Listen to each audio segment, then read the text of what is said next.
नाज़रीन, प्रोग्राम वकील साहब में आपका बहुत इस्तकबाल करते हैं। मैं हूं हिना ज़ुबैर। नाज़रीन, हमारा ये ख़ास प्रोग्राम आपकी कानूनी उलझनों को दूर करने के लिए है। अगर आप किसी कानूनी परेशानी में मुब्तला हैं तो आप यहाँ हमें कॉल कर सकते हैं।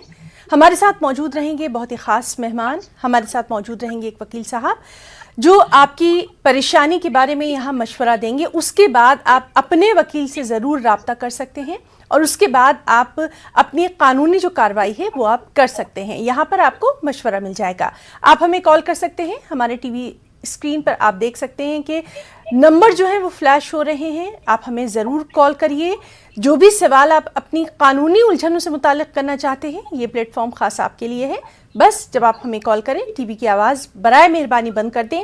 अपना सवाल अगर आप मुख्तसर पूछेंगे, जो आपको जानना है अगर आप वही पूछेंगे तो फिर आपको आपके सवाल का जवाब भी मिल जाएगा। चलिए अब हम इस्तकबाल करना चाहेंगे। हमारे साथ आज मौजूद हैं बहुत ही ख़ास मेहमान, एडवोकेट खुर्शीद आलम साहब, जो कि पटना हाई कोर्ट के एडिशनल एडवोकेट जनरल हैं। खुर्शीद साहब, बहुत इस्तकबाल करना चाहेंगे अपने ख़ास प्रोग्राम वकील साहब में। बहुत शुक्रिया। तो नाज़रीन, जैसे कि आप जानते हैं कि अपने इस प्रोग्राम में हम हर हफ्ते मुख्तलिफ मौज़ूआत के बारे में अपने वकील साहब से जानकारी हासिल करते हैं। आज चूँकि हमारे साथ खुर्शीद आलम साहब मौजूद हैं तो उनसे हम सबसे पहले जानना चाहेंगे प्रॉपर्टी लॉ के बारे में, क्योंकि इसके मुतालिक हमारे पास बहुत सारे सवाल आते हैं। तो प्रॉपर्टी लॉ किसे कहते हैं? ऐसा है कि प्रॉपर्टी तो पहले समझना चाहिए कि प्रॉपर्टी जो है वो दो तरह का प्रॉपर्टी होता है जी। जिसको कॉर्पोरल और इनकॉर्पोरल प्रॉपर्टी कहते हैं, मनकूला और गैर मनकूला। तो और उसमें जो कॉर्पोरल है, जैसे लैंड वगैरह हुआ या गाड़ी है, घोड़ा है, तो ये दो हिस्से में बांटा जा सकता है। इसको मूवेबल और इमूवेबल प्रॉपर्टी में हम बांट सकते हैं। और इनकॉर्पोरल प्रॉपर्टी वो हुआ जो इंटेलेक्चुअल प्रॉपर्टी होता है, जैसे किसी ने कोई किताब लिखा या किसी ने कोई गाना बनाया, कोई प्रोडक्ट है जिसका कि वो रजिस्ट्रेशन कराते हैं ट्रेडमार्क एक्ट में, तो वो उस तरह के जो प्रॉपर्टी है उसको इनकॉर्पोरल प्रॉपर्टी कहते हैं। जी। और कॉर्पोरल प्रॉपर्टी में आपका जमीन हो गया, जायदाद हो गया, गाड़ी हो गया, घोड़ा हो गया, गाय भैंस, ये इस तरह की चीजें को ये प्रॉपर्टी हो गया। और प्रॉपर्टी लॉ जो है वो इस बात को बताता है कि कौन आदमी लीगल तरीके से किसी प्रॉपर्टी को रखने का हक रखता है, और जब हक रखेगा रखने का तो उससे उसको इनकम भी पैदा करने का हक होता है। जी जी। और उसको डिस्पोजल करने का भी उसको हक होता है। जी जी। ये तीनों हक जिसके पास है, जी सर, वो ये हक जो देता है वो प्रॉपर्टी लॉ में आता है। जी वकील साहब, आपसे हमारी बातचीत जारी रहेगी। अब हम अपने पहले कॉलर की बात सुनना चाहेंगे। चलिए हम बात करेंगे अपने पहले कॉलर से। Hello hello. तो नाज़रीन, आप हमें कॉल कर सकते हैं। हमारे नंबर जो हैं आपके टीवी स्क्रीन पर फ्लैश हो रहे हैं। आप जब हमें कॉल करें अपने टीवी की आवाज़ बराए मेहरबानी बंद कर दें। बाद में आप हमारे ये प्रोग्राम मुख्तलिफ हमारे जो सोशल मीडिया के प्लेटफॉर्म हैं वहाँ पर देख सकते हैं। जब आप हमें कॉल करें तो वकील साहब से जो आपको पूछना है वो आप पहले से अगर अपने दिमाग में तैयार कर लेंगे क्वेश्चन, तो आपको ज़्यादा आसानी होगी। वकील साहब, हमारे साथ जिस तरह से आप लगातार मौजूद हैं, हम आपसे जानना चाहते हैं कि बहुत सारी ऐसी प्रॉपर्टी होती है जिसको ट्रांसफ़र करने की भी कई मरतबा ज़रूरत आती है, तो ट्रांसफ़र ऑफ प्रॉपर्टी एक्ट के ताल्लुक से भी थोड़ी सी जानकारी चाहेंगे। देखिए, ट्रांसफर ऑफ प्रॉपर्टी एक्ट जो है उसमें कई तरीके से आप ट्रांसफर कर सकते हैं। आप किसी को सेल कर सकते हैं, किसी को आप लीज पर दे सकते हैं, किसी को आप मॉर्गेज कर सकते हैं। ये कई तरीके हैं ट्रांसफर करने के। तो जहां पे आप सेल करते हैं तो वो एब्सोल्यूट राइट आपका खत्म हो जाता है और वो राइट चला जाता है जिसको आपने सेल किया। मान लीजिए कि हम किसी को लीज पर देते हैं तो प्रॉपर्टी के ओरिजिनल मालिक तो आप रहेंगे, जी जी। लेकिन जितने पीरियड के लिए आप प्रॉपर्टी उनको लीज कर रहे हैं, तो वो उतने दिन के लिए वो टेम्पोररी मालिक हो जाते हैं। वकील साहब, आपके साथ हमारी बातचीत जो है वो जारी रहेगी। इस वक्त हमें एक कॉलर जो है वो कुछ आपसे पूछना चाहते हैं, चलिए उनसे हम बात करते हैं। हेलो हेलो हेलो हेलो, आदाब वकील साहब। आदाब आदाब। आदाब। हेलो, आदाब वकील साहब। अपना नाम आदाब। बताइए, सवाल करिए, कहाँ से कॉल किया बताइए। सवाल मैंने कश्मीर से की है। सवाल करिए सर। मेरा नाम गुलाम नबी है, मैं एक बंदे का गारंटर हूँ, मैं मुलाजिम हूँ। हम्म। हाँ, वो डिफॉल्टर हो गया है क्योंकि उसको कैंसर हो गया है। हम्म। अभी वो मुझसे मेरा तनख्वाह उन्होंने बंद किया है, बैंक वालों ने। मुझे कोई रास्ता है मुझे उसमें से निकलने का? जी। क्या हो किया है? डिफॉल्टर हो गए? जी वकील साहब। मैं गारंटर हूँ एक बंदे का, बैंक में मैं गारंटर हूँ सर। हाँ हाँ, में- बैंक से आपने लोन लिया हाँ, और आप डिफॉल्टर हो गए हैं। हेलो। वो डिफॉल्टर हो गया ड्यू टू कैंसर। वो ड्यू टू कैंसर डिफॉल्टर हो गया है। उसके पास कोई गुंजाइश नहीं है पैसा भरने का, लेकिन मुझे बैंक वाले मेरा तनख्वाह बंद कर रहे हैं। सर ये बोल रहे हैं कि ये डिफॉल्टर हो गए हैं, कैंसर की वजह से ये अपना जो भी था वो क्लियर नहीं कर पाए हैं। अब ये आगे क्या कुछ कानूनी कार्रवाई जो है उसके लिए रुजू कर सकते हैं, क्योंकि बैंक वाले इनकी सैलरी नहीं दे रहे हैं। अच्छा, बैंक इनका सैलरी ये बैंक में एम्प्लॉय है? बैंक में मैनेजर है। अच्छा, बैंक के मैनेजर हैं। और इन्होंने जो लोन दिया था, हेलो, जी जी जी। इन्होंने जो किसी को लोन दिया अपने यहां से, वो डिफॉल्टर हो गया, जिसके वजह से ये जो है इनका सैलरी बंद कर दिया गया है। जी। यही बात है ना? जी जी जी। तो उनसे ये पूछिए कि किसी ऑर्डर के तहत सैलरी बंद हुआ है या यूं ही बंद कर दिया गया? क्या ये कुछ कानूनी इसमें चाराजोई कर सकते हैं? हाँ बिल्कुल, अगर बगैर किसी ऑर्डर के या बगैर किसी डिपार्टमेंटल प्रोसीडिंग के जी। अगर इनका सैलरी बंद कर दिया गया है, तो ये रुजू कर सकते हैं, कानूनी चारागोई ले सकते हैं, लेबर कोर्ट से भी ले सकते हैं, हाई कोर्ट से भी ले सकते हैं। क्योंकि बैंक जो है स्टेट के डिफिनीशन में आता है, तो वहां से भी ये ले सकते हैं कि इनका जो है सैलरी दिया जाए। क्योंकि ये जो रिस्पॉन्सिबिलिटी है कि लोन दिया और डिफॉल्टर हो गया, तो डिफॉल्टर हो गया तो उसको तो रिकवर करने का कई तरीका है। सरफेसी एक्ट है, अदर एक्ट्स के तहत भी जो है उसको ओए फाइल करके भी बैंक उसको रिकवर कर सकती है। जी बिल्कुल। तो मुझे पूरा यकीन है कि हमारे नाज़रीन को अपने सवाल का जवाब मिल गया होगा। चलिए बात करने की कोशिश करेंगे अपने एक और कॉलर से। Hello hello hello. हाँ हेलो जी, आपने प्रोग्राम वकील साहब में कॉल किया है। वकील साहब हमारे साथ मौजूद हैं, आप अपना सवाल करिए सर। हेलो, अपना सवाल करिए। वकील साहब सुन रहे हैं? जी वकील साहब आपकी बात सुन रहे हैं। हेलो, आप सवाल करिए सर, वरना आपकी कॉल कट जाएगी।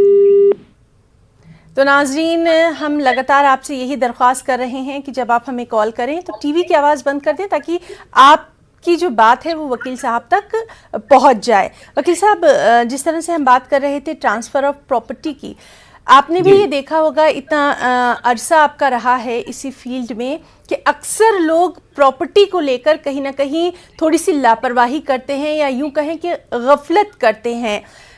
वक्त रहते अपने जो मुनासिब पेपर हैं, कानूनी पेपर हैं, पेपर नहीं बनवाते हैं, या फिर अगर कहीं कुछ उन्हें मुश्किल आती है तो साल गुजर जाते हैं, लेकिन वो इस जानिब तवज्जो नहीं देते। और जब अचानक कोई मुश्किल आती है, उस वक्त उन्हें एहसास होता है कि उनका कितना बड़ा नुकसान हो गया।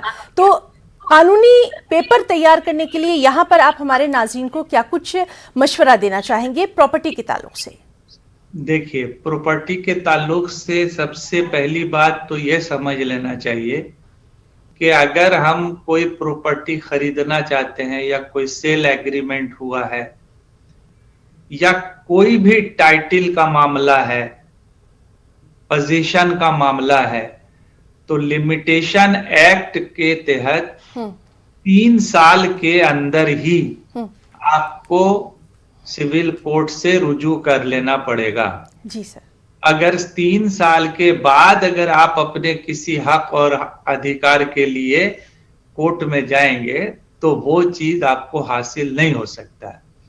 इसलिए अगर मान लीजिए हम सेल एग्रीमेंट किया किसी से सेल एग्रीमेंट लिया कि हाँ चलिए ये प्रॉपर्टी है, हम इतने पैसे में तय हुआ, इतने दिन में हम पैसा आपको दे देंगे, और वो एग्रीमेंट का एक डेट फिक्स हो गया। उस डेट फिक्स के 3 साल के अंदर अगर वो आदमी आपको प्रॉपर्टी नहीं दे रहा है या वो आदमी प्रॉपर्टी नहीं खरीद रहा है, दोनों ही को ये हक हासिल है कि वो सिविल कोर्ट में स्पेसिफिक परफॉर्मेंस एक्ट में जाके और उसको सेल करने के लिए कहा जा सकता है या खरीदार को खरीदने के लिए कहा जा सकता है। इसका जो लिमिटेशन है, इसका टाइम जो है वो 3 साल है। 3 साल कोई भी प्रॉपर्टी, कोई भी टाइटल सूट, कोई भी चीज के लिए 3 साल from the date of knowledge होना चाहिए। जी बिल्कुल, और काफ़ी अहम मालूमात हमारे नाज़रीन तक हम पहुंचाने की कोशिश कर रहे हैं। हमारे साथ मौजूद हैं खुर्शीद आलम साहब, जो कि पटना हाई कोर्ट के एडिशनल एडवोकेट जनरल हैं, जिससे हम आज ख़ास तौर पर प्रॉपर्टी लॉ के ताल्लुक से जानकारी हासिल कर रहे हैं। आप हमें कॉल भी कर सकते हैं। सर, हम आपसे ये भी जानना चाहेंगे, बेनामी ट्रांजैक्शंस किन्हें कहते हैं, क्योंकि कई बार हमने इसका जिक्र सुना है, तो बेनामी ट्रांजैक्शंस के ताल्लुक से कुछ जानकारी। बेनामी ट्रांजैक्शन वो हो गया जो अब तो ये कानूनी गलत, मतलब गैर कानूनी बात हो गई। तो पहले जमाने में जब ये कानून नहीं आया था, बेनामी ट्रांजैक्शन एक्ट जब नहीं आया था, जी सर, तो उसके पहले तक आप किसी का भी प्रॉपर्टी किसी के नाम से आप खरीद सकते थे। जी सर।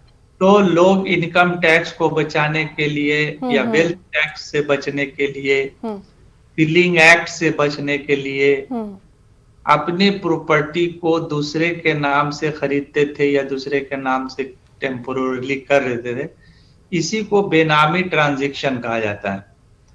तो ये अब जो है गैर कानूनी है। अब जिसके नाम से प्रॉपर्टी रहेगा उसी की वो प्रॉपर्टी हो जाएगी।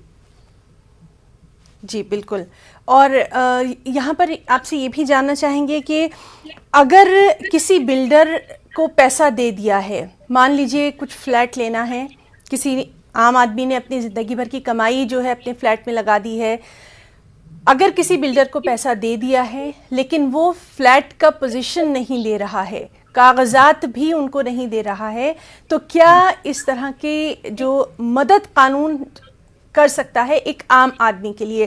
क्या उस बिल्डर से पैसा वसूला जा सकता है कानूनी मदद लेकर? बिल्कुल, पैसा भी वसूला जा सकता है, फ्लैट भी वसूला जा सकता है। के लिए अभी एक नया कानून आ गया है, रेरा, जी जी, रियल एस्टेट जी जी, एक्ट जो है, प्रॉपर्टी एक्ट जो है वो आ गया है। और अब जो है कोई भी बिल्डर बिना रेरा से रजिस्ट्रेशन किए बिल्डर जो है बिल्डिंग बना नहीं सकता। दूसरा जो है आपको फोरम है कि आप कंज्यूमर एक्ट में आप केस कर सकते हैं। जी सर। और कंज्यूमर एक्ट कोर्ट को ये पावर है जी वकील साहब, कि उसको डायरेक्शन देके आपको फ्लैट दिलवा दे। कि ये बात जो है सर्विस का है, सर्विस डिफिशियंसी इन सर्विस हो गया कि मान लीजिए हमने किसी बिल्डर को पैसा दिया प्रॉपर्टी पर, उसने एग्रीमेंट भी कर लिया लेकिन वक्त पर नहीं दे रहा है या नहीं दे रहा है, डिले कर रहा है, तो दोनों ही हालत में आप दोनों फोरम में से कोई एक फोरम को चूज कर सकते हैं जी, और वहां आप उसके लिए जा सकते हैं। जी, तो लगातार आपसे हम अहम जानकारी अपने नाज़रीन तक पहुंचा रहे हैं। बात करने की कोशिश करेंगे अपने एक और कॉलर से। Hello hello hello hello, hello जी आपने प्रोग्राम वकील साहब में कॉल किया है। आप अपनी बात वकील साहब तक रख सकती हैं। अपना नाम बताइए, कहाँ से कॉल किया? हाँ जी, हाँ मैं आसाम दीमापुर से बात कर रही हूँ। जी जी हाँ बताइए। हाँ वकील साहब नमस्कार। नमस्कार भैया। हाँ मेरी एक बात है कि जो लोग इंटरेस्ट में पैसा लेते हैं, थोड़ा आप अपना टीवी बंद करिए, कम कर दीजिए आवाज। आवाज तो नहीं बोलिए। मैम आप थोड़ा सा जोर से बोलेंगी ताकि आपकी आवाज जो है वकील साहब तक पहुंच जाए थोड़ा सा। हाँ जी, हाँ मैं जो इंटरेस्ट लेते हैं जी, किसी जी, भी व्यक्ति से, जी जी जी 20% या 15% या कोई लेके जो दे के ठग जाता है, लेकिन कोई इसका कोई लॉ है क्या? जी बिल्कुल। अच्छा, आपने किसी से कर्ज लिया और वो इंटरेस्ट पर इंटरेस्ट ले रहा है, तो ऐसा कोई कानून है कि नहीं, आप ये जानना चाह रही हैं? जी वकील साहब ये यही जानना चाह रही हैं। हाँ, तो उनको ये बताइए कि जो मनी लैंडिंग एक्ट है जी उसमें जो आदमी के पास लाइसेंस होगा वही आदमी पैसा कर्ज दे के सूद ले सकता है, और इंटरेस्ट एक्ट के मुताबिक मूलधन से दुगना कोई आदमी सूद वसूलने का हकदार नहीं हो सकता है। वैसे हालत में अगर उन्होंने किसी से ले रखा और वो सूद से ज्यादा पैसा ले चुके हैं तो सिविल कोर्ट में जाके आप उसको जो है उसके खिलाफ इंजंक्शन पिटीशन डाल सकते हैं कि उनको रोका जाए हमको तंग करने से। जी बिल्कुल, बहुत ही अहम जानकारी जिससे कि आजकल के हर आम शहरी को दो चार होना पड़ता है, उसके ताल्लुक से आपने दी है वकील साहब। बहुत हम आपका शुक्रिया अदा करना चाहेंगे और लगातार आपसे हम अहम जानकारी अपने नाज़रीन तक पहुंचा रहे हैं। हमारे इस प्रोग्राम का सिलसिला भी जारी रहेगा। नाज़रीन हमें कॉल कर सकते हैं। फिलहाल एक छोटा सा ब्रेक। तो ब्रेक के बाद प्रोग्राम वकील साहब में एक बार फिर से आप सभी का तहे दिल से इस्तकबाल करते हैं। नाज़रीन हमारे साथ मौजूद हैं एडवोकेट खुर्शीद आलम साहब, पटना हाई कोर्ट के एडिशनल एडवोकेट जनरल हैं, जिनसे लगातार हम अहम मालूमात अपने नाज़रीन तक पहुंचा रहे हैं। कॉल्स का सिलसिला भी जारी है। चलिए हम बात करने की कोशिश करते हैं अपने एक और कॉलर से। हेलो हेलो जी, आपने प्रोग्राम वकील साहब में कॉल किया है। वकील साहब मौजूद हैं, सवाल करिए। हेलो सवाल करिए सर। जी, मैं कश्मीर से अब्दुल रशीद। सवाल करिए। जी, मेरा सवाल है कि मेरा एक दोस्त है, उसकी शादी 20 साल पहले कट गई है। अब उसके उसके बच्चे हैं तो वो अलग रहते हैं, लेकिन इनका जो बाप है अकेला रहता है, लेकिन उसके पास वो बिल्कुल नहीं जाते हैं। क्या वो उसकी प्रॉपर्टी का हक रखते हैं? वकील साहब आप इनसे कुछ पूछना चाहेंगे तो आप पूछ सकते हैं।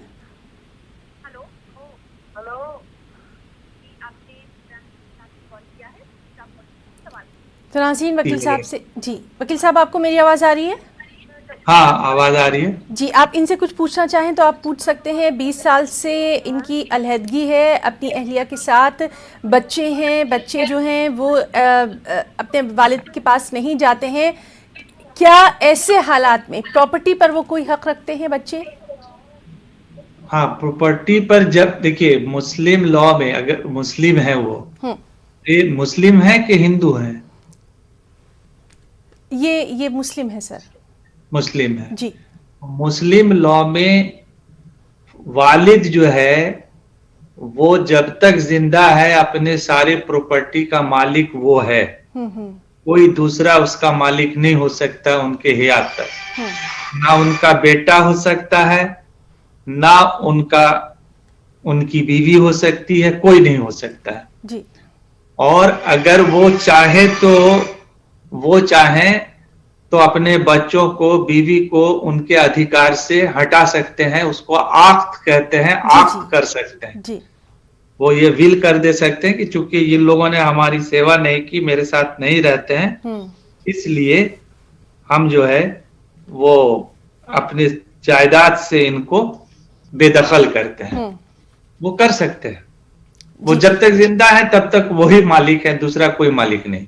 और इस सिलसिले में अगर वो कोई कानूनी अपना कोई पेपर वो बनाना चाहें, कोई विल वसीयत, तो क्या वो भी बना के जा सकते हैं? हाँ, बिल बना सकते हैं।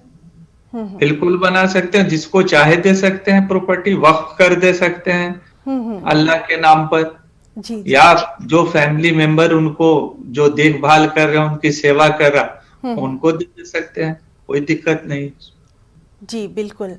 तो नाज़रीन, आप हमें कॉल कर सकते हैं, हमारे साथ वकील साहब मौजूद हैं, लगातार कॉल्स का सिलसिला भी जारी है। वकील साहब से हम ख़ास तौर पर आज प्रॉपर्टी लॉ और उससे जुड़ी अहम जानकारी आप तक पहुंचा रहे हैं। बात करने की हम कोशिश करेंगे एक और कॉलर से। Hello hello. तो नाज़रीन, आप हमें कॉल कर सकते हैं। वकील साहब, जिस तरह से अभी हम बात कर रहे थे कि अपने बच्चों को वो अपनी जो भी उनकी जायदाद है उसमें हिस्सा नहीं देना चाहते हैं, यहाँ पर एक और हमारे पास कई बार ये सिचुएशन आती है कि मान लीजिए जो वालिद हैं उन्होंने एक बेटे को अपनी तमाम तर जायदाद दे दी है, बाकी बच्चों को नहीं दी है। क्या इस सिचुएशन में, ऐसी हालत में वो कुछ कानूनी मदद ले सकते हैं, या फिर जो वालिद ने जिस तरह से किया है उसी पर उन्हें इक्तिफा करना होगा? नहीं, तो इसमें दो तरह की बात है। एक तो अगर किसी का हक जमीन पर, जायदाद पर बन रहा है जी, तो वालिद को ये कतई इख्तियार नहीं है नॉर्मल सिचुएशन में जी सर, कि 24% से 25% से ज्यादा किसी को एक्स्ट्रा दे दें। लेकिन मुस्लिम लॉ में जब तक वालिद जिंदा हैं, जी जी, तब तक वही मालिक हैं जी।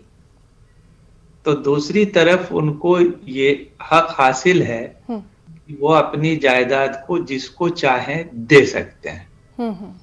अब ये बैलेंस करना उनको जरूरी है, किस हालत में दिया, नहीं दिया। लेकिन अगर जिस कागज से भी दिया है, हो सकता है कि फ्रॉड किया हो, या बहला फुसला के ले लिया हो, या उनकी सेहत इस तरह की नहीं है कि वो समझ पा रहे हैं कि हम अपनी सारी प्रॉपर्टी एक को दे रहे हैं। तो ये सारे डॉक्यूमेंट्स जो है, इंस्ट्रूमेंट, उसको टेस्ट करना पड़ेगा।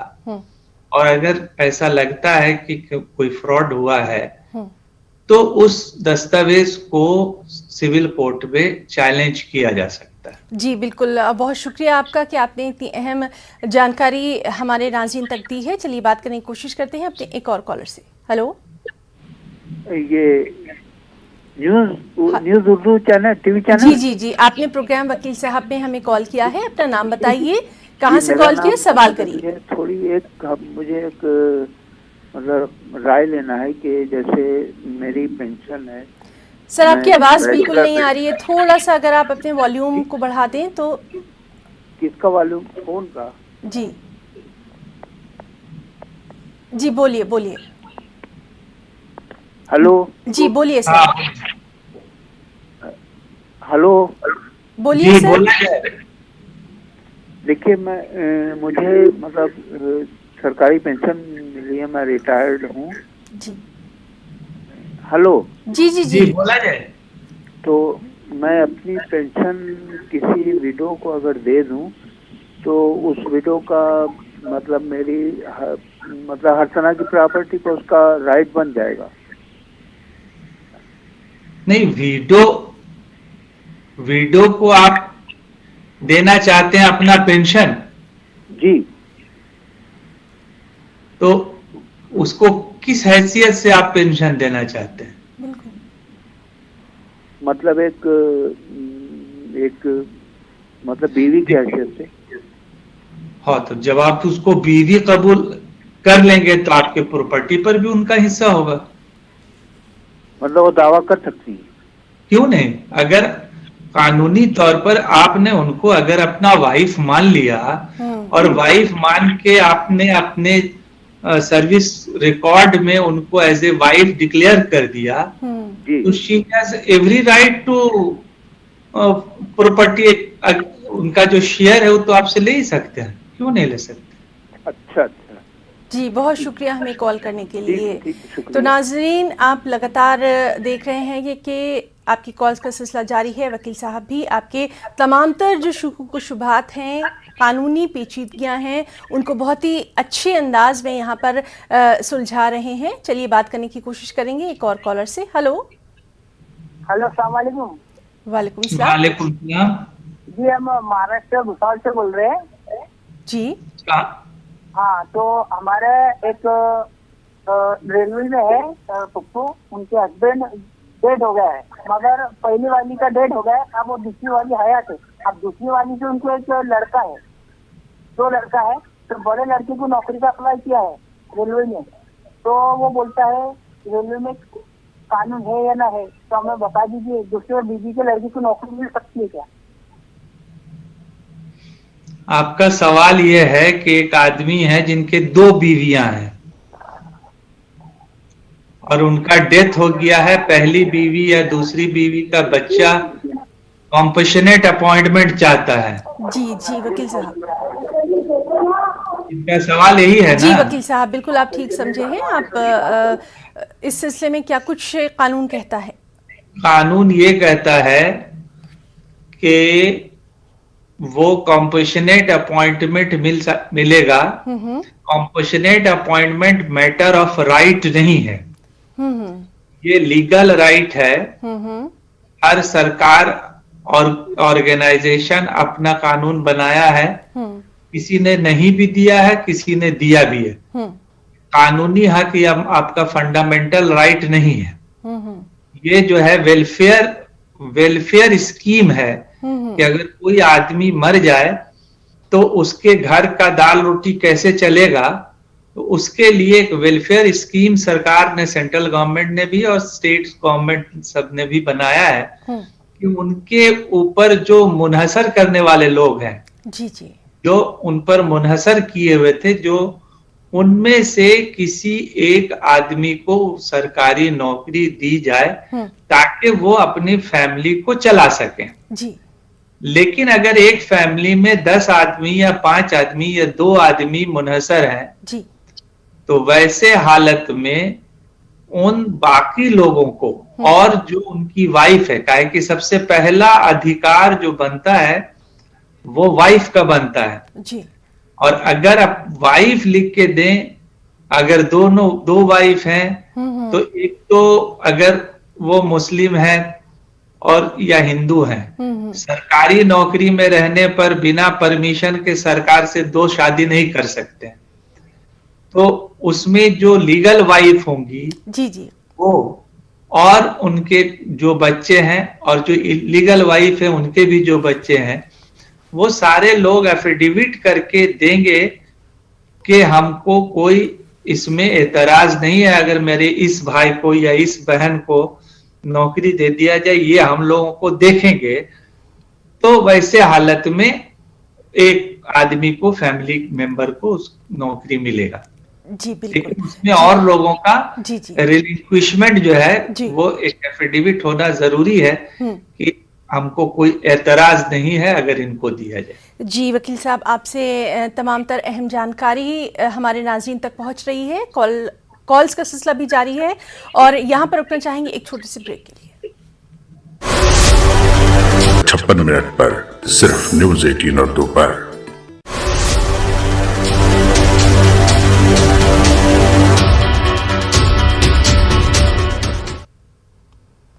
तो ब्रेक के बाद प्रोग्राम वकील साहब में एक बार फिर से आप सभी का तहे दिल से इस्तकबाल करते हैं। हमारे साथ मौजूद हैं खुर्शीद आलम साहब, पटना हाई कोर्ट के एडिशनल एडवोकेट जनरल हैं। इनसे लगातार हम कानूनी जानकारी जो है वो हासिल कर रहे हैं।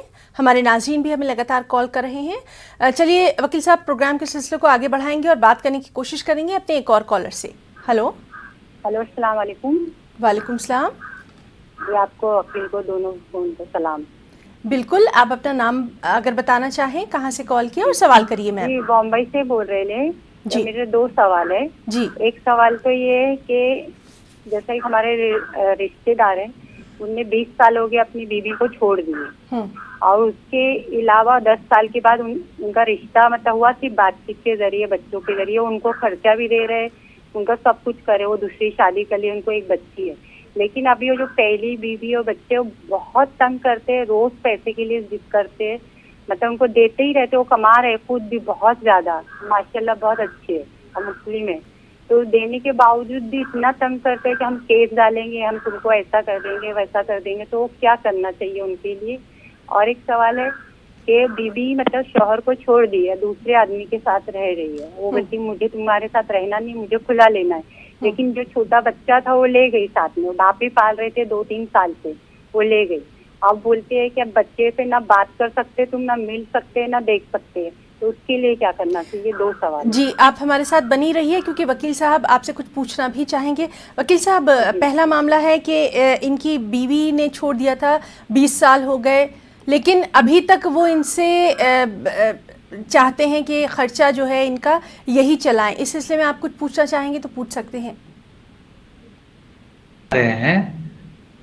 हेलो जी जी जी, हेलो जी, हम ये पूछना चाह रहे हैं कि ये दोनों मसला जो आपने बताया है, ये दोनों मसला एक आदमी के साथ है या अलग अलग आदमी? अलग अलग है। अलग अलग है। तो पहला मसला आपका ये है कि वो 20 साल से उनकी वाइफ अलग रह रही हैं और बच्चे भी अलग रह रहे हैं, इन्होंने दूसरी शादी कर ली और अपने पहली वाइफ और बच्चों को पैसा वगैरह सब कुछ वो खर्चा दे रहे हैं, उसके बावजूद भी वो चाहते हैं कि हमको और पैसा मिले। जी बिल्कुल बिल्कुल, यही बात है, यही सवाल है जी इनका। बिल्कुल यही सवाल। तो उसमें ऐसा है कि अगर ये मोहम्मदन है तब तो 2 शादी ये कर सकते, सर मुस्लिम है, मुस्लिम है तो 2 शादी करने का उनको हक हासिल है। और कुरान यही कहता है और इंडियन लॉ भी यही कहता है कि दोनों वाइफ को बराबर का अधिकार आपको देना है।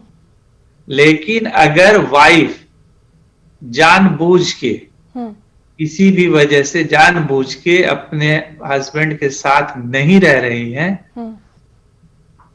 नोइंगली जो है उन्होंने डिजर्ट कर दिया अपने हस्बैंड को, तो वैसी बीवी को कोई अधिकार नहीं होगा अपने हस्बैंड से खर्च लेने का। जी।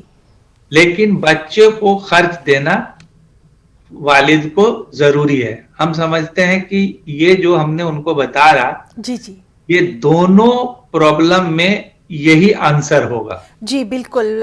जो उनका दूसरा सवाल था वो भी इसी से रिलेटेड था कि वाइफ चली गई हैं, खुला लेना चाहती हैं, बच्चा भी ले गई हैं, लेकिन खर्चा इनसे चाहती हैं। आपने दोनों सवालों का जवाब दे दिया है। बहुत बहुत शुक्रिया आपका भी और हमारे कॉलर का भी। हमें कॉल करने के लिए बात करने की कोशिश करेंगे एक और कॉलर से। हेलो हेलो हेलो, आपने प्रोग्राम वकील साहब ने कॉल किया है, सवाल करिए। हेलो, सवाल करिए सर।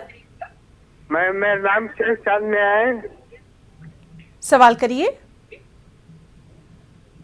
ऐसे को प्रणाम। प्रणाम प्रणाम। आप अपना सवाल करिए सर, वरना आपकी कॉल जो है वो कट जाएगी।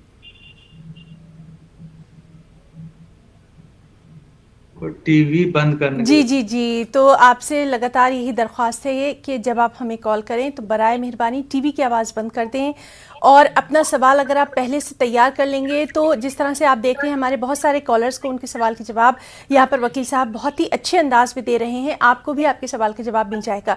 वकील साहब, अभी जिस तरह के मसले हम देख रहे हैं उसमें कहीं ना कहीं एक तो कानूनी जो जानकारी है उसकी कमी नज़र आ रही है। लोगों को पता ही नहीं है कि कानून ने उनके लिए कितनी आसानियां पैदा की हैं। और दूसरी बात हम आपसे ये भी जानना चाहेंगे, प्रॉपर्टी की तो हम बात कर रहे हैं, कितना अहम होता है अपने वक्त रहते जो कानूनी पेपर हैं उनको तैयार कर लेना। एक वकील की हैसियत से आपका क्या कुछ मशवरा? मेरा मशवरा ये है कि अगर आपका कोई भी प्रॉपर्टी है जी, उस प्रॉपर्टी का आपके पास 2-3 तरह का कागज होना बहुत जरूरी है। एक तो ये कि उस प्रॉपर्टी के आप मालिक कैसे हैं, क्या ये आपकी खरीदी हुई प्रॉपर्टी है, खानदानी प्रॉपर्टी है, लीज पर ली हुई प्रॉपर्टी है, गवर्नमेंट ने आपके साथ सेटल किया है, जो जिसको के टाइटल डीड कहते हैं, जिससे कि किसी को टाइटल पास करता है, किसी का हकीयत मिलता है, हक मिलता है जिसको, उस डॉक्यूमेंट को आपको सही कर लेना है। और हर प्रॉपर्टी का जमीन है तो वो सर्किल ऑफिस में, मकान वगैरह है तो कॉरपोरेशन में, उसका टैक्स जमा करना पड़ता है मोटेशन करा के। मोटेशन का जो लॉ है वो ये है कि मोटेशन से टाइटल नहीं साबित होता है, मोटेशन से पोजीशन साबित होता है कि ये प्रॉपर्टी आपके दखल कब्जे में है और उसका जो टैक्स है वो रेवेन्यू है वो आप सरकार को दे रहे हैं। तो ये दो चीज का होना बहुत जरूरी है कि हमारा इस पर हक है और इस पर हमारा कब्जा है। जी वकील साहब, आपसे हमारी बातचीत जो है वो जारी रहेगी। इस वक्त एक कॉलर आपसे कुछ पूछना चाहते हैं, चलिए हम उनको भी सुन लेते हैं। Hello hello. हाँ हेलो हेलो, अपना सवाल करिए। हेलो, अस्सलाम वालेकुम। वालेकुम सलाम, अपना सवाल करिए। मैं वकील साहब से बात करना चाहती हूँ। वकील साहब तक आपकी आवाज जा रही है, अपना नाम बताइए, सवाल करिए। मेरा नाम फिरदौस है जी। फिरदौस है। फिरदौस। हाँ बोलिए फिरदौस जी, बोलिए, सवाल बोलिए। हाँ भैया सर, मैंने अपने बेटे को क्या कहते हैं 2016 में बेदखल कर दिया था और सर क्या कहते हैं अब जब उसको तब डीएम साहब ने भी कह दिया था घर से निकल जाए। अब वो मेरे घर में रह रही है, 1 दर्जन से ज्यादा इसके ऊपर मुकदमे अपराधी बेटा है ये, और मेरे साथ मारपीट करता है, मेरे यहाँ पे शौहर के साथ मारपीट करता, और जो बच्चे हैं मेरे उनको घर में नहीं आने देता है, और इनने छोटे मुकदमों में दहेज उत्पीड़न का और सर क्या कहते हैं तब और सिविल कोर्ट में हमारे ऊपर छोटे मुकदमे लगा रखे हैं और थाने में जाते हैं, हमारी कोई सुनवाई नहीं होती। जी फिरदौस आप बिल्कुल परेशान मत हो। जी आप बिल्कुल परेशान मत हो, वकील साहब तक आपकी जो बात है वो पहुंच गई है। वकील साहब 2016 में इन्होंने बेटे को बेदखल कर दिया था, लेकिन कहीं ना कहीं वो इनको अभी भी परेशान कर रहा है। ये क्या कुछ कानूनी मदद ले सकती हैं? हालांकि कई बार गई हैं अपनी रिपोर्ट लिखवाने के लिए, लेकिन वहां इनकी सुनवाई नहीं हुई, बहुत परेशान है। हाँ, तो इसमें ऐसा है कि इनको चाहिए कि सिविल कोर्ट में एक परमानेंट इंजंक्शन का केस अपने बेटे के खिलाफ कर दे कि ये हमको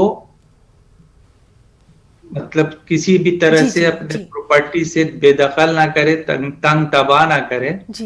और साथ में हमारी राय ये भी होगी कि इसमें वो आपको पार्टी बना दे, डीएम को भी और एसपी को भी, और कोर्ट से ये रुजू करें कि उनको डायरेक्शन दीजिए कि ये जो हमने इनको बेदखल कर दिया है ये हमारे साथ तंग तबाह या परेशान ना करें, उनको जरूर रिलीफ मिल जाएगा। जी बिल्कुल, और आप बिल्कुल परेशान ना हों फिरदौस साहिबा। वकील साहब ने आपको आपकी परेशानी से निकलने के लिए एक बहुत अच्छा कानूनी मशवरा दिया है। अब आप अपने वकील से रुजू करके आगे इस सिलसिले में पेशरफ्त कर सकती हैं। अब हम वकील साहब आपसे जानना चाहेंगे, इस तरह के कई सवाल हम देख रहे हैं जिसमें हम आपस में ही जो ख़ानदान में ही कहीं ना कहीं कुछ इख्तलाफात देखे जा रहे हैं जो बहुत हद तक बढ़ जाते हैं। हम आपसे जानना चाहेंगे इस तरह के मामलों में फैमिली कोर्ट कितना अहम रोल प्ले करता है, कितना अहम है फैमिली कोर्ट का रोल? फैमिली कोर्ट का कंसेप्ट ही जो है उसका एस्टेब्लिशमेंट ही हुआ है कि फैमिली के अंदर जो भी तरह के डिस्प्यूट हैं जी, चाहे वो हस्बैंड वाइफ का हो, मदर का फादर का हो, बेटा बेटी का हो, ये फैमिली के अंदर कोई भी फैमिली जो डेफिनेशन है फैमिली, उस फैमिली में कोई भी डिस्प्यूट होता है वो आप फैमिली कोर्ट जो है खास करके बनाया गया है ताकि इसमें डिले ना हो और आप आसानी वहां से अपनी मैट्रिमोनियल डिस्प्यूट है, डाइवोर्स है, मेंटेनेंस है, आपको एट्रोसिटी एक्ट है ना, तो ये तमाम तरह के चीज के लिए फैमिली कोर्ट का जो है बनाया गया। हम समझते हैं इससे बहुत लोगों को फायदा भी हुआ है और केसेस का डिस्पोजल भी इससे बहुत अहम इसको माना जा रहा है। एक कॉलर हमारे साथ जुड़ रहे हैं, चलिए उनको भी सुन लेते हैं। हेलो हेलो, अस्सलाम वालेकुम। वालेकुम सलाम। अपना हाँ नाम जी, अभी बताइए। मैंने आपसे बात करी थी और दो जन के बारे में। एक का जो जवाब दिया आपने वो सही था कि वो बीवी उनके छोड़ दी है, बच्चों को पैसा, बच्चे पढ़े हैं 30-35 साल के, कमा रहे खूब, लेकिन बाप की शादीशुदा है, लेकिन अभी इतना आप क्या टॉर्चर जानना चाहती हैं? जी, वो तो मुख्तसर नहीं मतलब शादीशुदा है बच्चे, तो भी बोलते हम केस डालेंगे बाप को कि हमको पैसा, तुम्हारा अभी रिटायर होने वाले तो हमको पैसा चाहिए, पहली बीवी को मत दो, हमको चाहिए पैसा। और जो दूसरे का बोली थी वो बीवी खुला ले रही है, वो बोल रही दूसरे से शादी करना, बच्चा भी लेके जा रही है। वो भाई पाल रहे थे बच्चा, उनका शौहर पाल रहे थे, तो वो बोल रहे कि मुझे बच्चे से बात करने दो, बच्चे से मिलने दो। वो इतना कर्जा करके घर बेच के भी दे रहे, तो उनका कर्जा नहीं पूरा हो रहा है। तो अभी उसके लिए क्या करना चाहिए, वो बीवी के खिलाफ क्या करना चाहिए? दूसरा जो सवाल था, दूसरा सवाल जो आपका है कि बीवी चली गई खुला लेके और साथ में बच्चे को भी ले गए और बच्चे को उनको देखने नहीं देती है या बात नहीं करने देती है, तो उसके लिए आपको सिविल कोर्ट में गार्जियनशिप एक्ट में आपको केस करना होगा। और वो बच्चा 7 साल, बच्चा मेल है या फीमेल है? जी, और मतलब जो बच्चे के बाप है वही पाल रहे थे, वो अभी ले गई, 3-4 महीना हो गया, वो नहीं पाल रही थी बच्चा। नहीं, बेटा है या बेटी है? लड़का है, बेटा है हाँ। वकील साहब। तो लड़का है तो 7 साल तक वो माँ के पास रह सकता है। 7 साल के बाद उसके वालिद को यह हक हासिल है कि कोर्ट के जरिए उस बच्चे को अपने पास ले आएगा। जी बिल्कुल, हमें पूरी उम्मीद है कि आपको अपने दोनों सवालों का जवाब जो है यहाँ पर मिल गया होगा। बहुत शुक्रिया हमें कॉल करने के लिए, और वकील साहब का भी हम लगातार शुक्रिया अदा कर रहे हैं कि वो लगातार हमारे साथ अहम मालूमात यहाँ पर हमारे नाज़रीन को दे रहे हैं। बात करने की कोशिश करेंगे एक और कॉलर से। Hello hello. हाँ हेलो। हेलो जी, अपना सवाल करिए। जी, मैं हमारे शोहर के भाई का घर है, 2006 में डालिसों हूँ केस, अभी तक कुछ भी फाइनल नहीं हो रहा। और भाई की साली जो घर बेच ली वो हमारे भांजों को, और ये भांजे देखिए केस के बारे में वकीलों को ठहरा करके 4 वकीलों को भी खरीद लिया उन लोग। हाँ, हमको बहुत परेशान कर रहे हैं इन लोग। वकील साहब कुछ पूछना चाहेंगे आप इनसे? शौहर के भाई का घर उसके ताल्लुक से किस कोर्ट में पड़ा हुआ है? हाँ, हाई कोर्ट में डाले हुआ है। चत्ता बाजार से हमारे को हाई कोर्ट में चलेगा। हैदराबाद से इन्होंने कॉल किया है वकील साहब, हैदराबाद से। हाँ ठीक है, हैदराबाद से। मैंने लोअर कोर्ट में केस है या हाई कोर्ट में केस है? हाई कोर्ट नहीं, चत्ता बाजार में से केस हो, हाई कोर्ट को चलेगा वो। नहीं, ऐसा नहीं होता है ना। पहले लोअर कोर्ट से हाई कोर्ट में इनका केस जो है वो चला गया है सर। वहाँ हाई कोर्ट में चल रहा केस अब। जी, बहुत शुक्रिया। हाँ। बहुत शुक्रिया जी वकील साहब। लेकिन इनका सुनवाई नहीं हो पा रहा है, इनका ये परेशानी है। जी। तो इनको कहिए जिस कोर्ट में केस है या वहाँ के जो चीफ जस्टिस हैं उनके यहाँ वकील साहब मेंशन करें कि हमारे केस में ये दिक्कत है, इसको जल्द से जल्द सुन लिया जाए। ये पावर चीफ जस्टिस को है, वो चाहे तो जल्दी सुनवाई हो जाएगी। जी वकील साहब, तो आपसे बातचीत का सिलसिला भी जारी रहेगा। हमारे कॉलर भी लगातार हमसे जुड़ रहे हैं। यहाँ पर रुकना चाहेंगे एक छोटे से ब्रेक के लिए।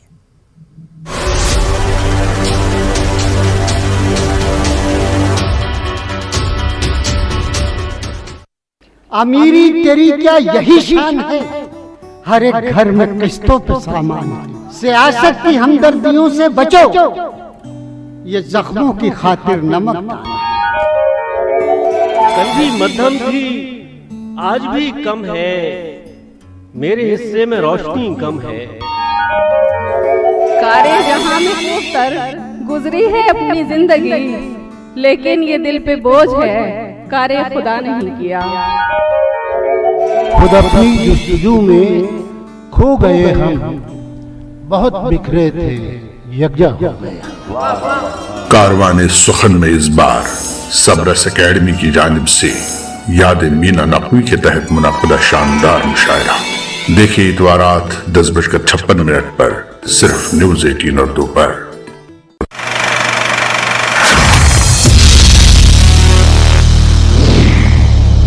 राजकुमार Rao and Kriti Sanon. Hi hi, nice to meet you. आप रॉकस्टार दिख रही हैं और आप एकदम नोना बच्चा। ऐसे तो हम लव एट फर्स्ट साइट भी कहते हैं, वो सही है या नहीं पता नहीं। सो या I mean eventually it's all about what you feel for each other. मुझे लगता है कि ऑफ कोर्स इवेंचुअली लड़का लड़की इंपॉर्टेंट सबसे ज्यादा होते हैं, वही मैटर करते हैं एक दूसरे के लिए। बट हाँ, जब एक शादी होती है तो आई थिंक दो परिवार भी एक दूसरे के क्लोज आते हैं। तो कहीं ना कहीं वो एक बात थोड़ी सी सही है कि शादी सिर्फ लड़का लड़की के बीच में नहीं होती, दो परिवारों के बीच में होती है। बिकॉज आप at least by our culture. So in the new age cinema, change is good. Yeah, absolutely. Change is always good. Yeah. देखिए आतिका फारूकी के साथ सिनेमा की बातें हर इतवार रात 9:26 पर सिर्फ न्यूज़ 18 उर्दू पर।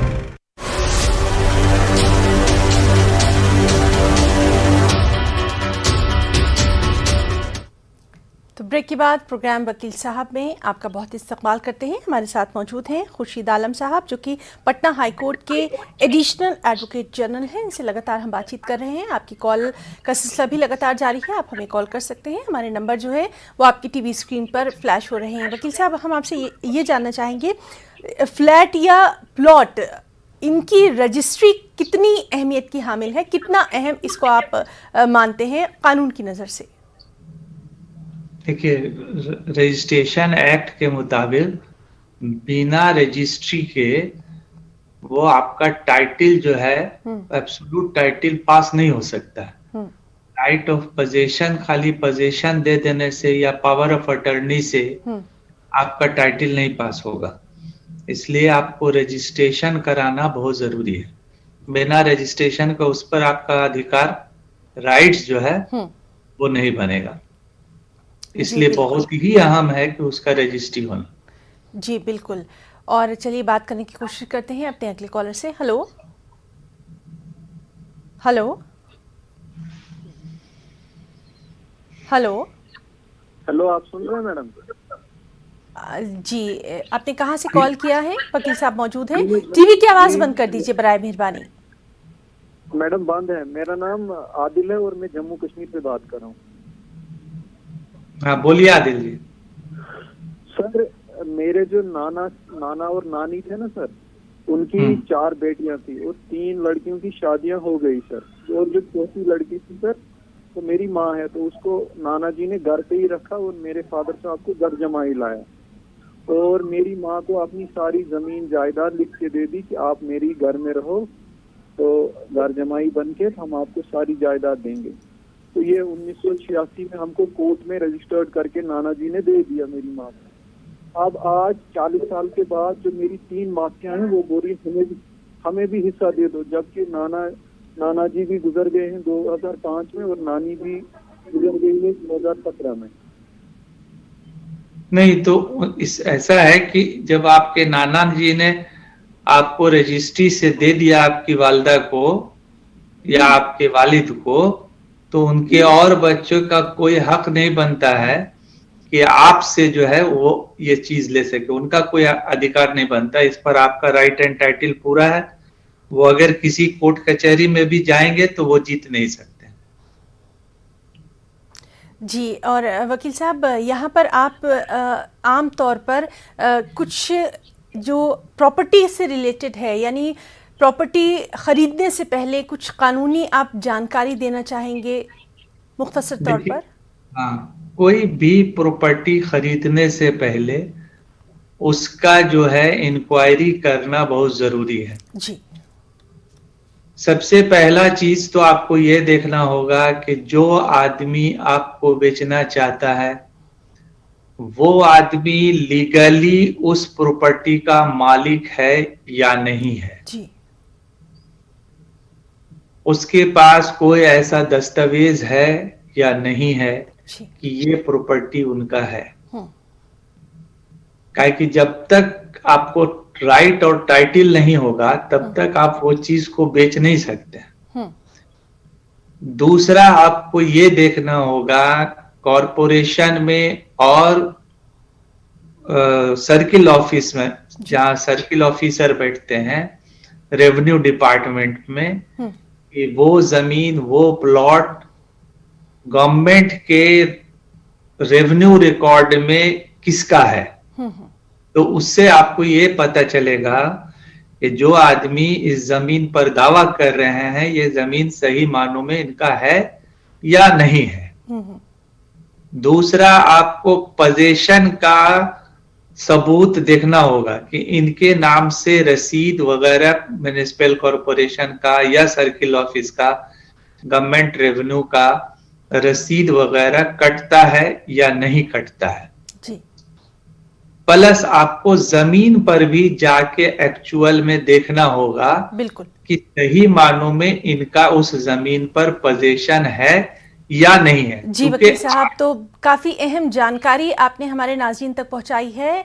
वक्त अब हमें इजाज़त नहीं देता। हम आपका बहुत बहुत शुक्रिया अदा करना चाहेंगे। अपने इतने मसरूफियत भरे लम्हात में से आपने कुछ कीमती वक्त हमारे नाज़रीन को दिया, उन तक जानकारी पहुंचाई। तो नाज़रीन, आज प्रोग्राम वकील साहब में फ़िलहाल इतना ही। हमारी पूरी टीम को इजाज़त दीजिए। आदाब।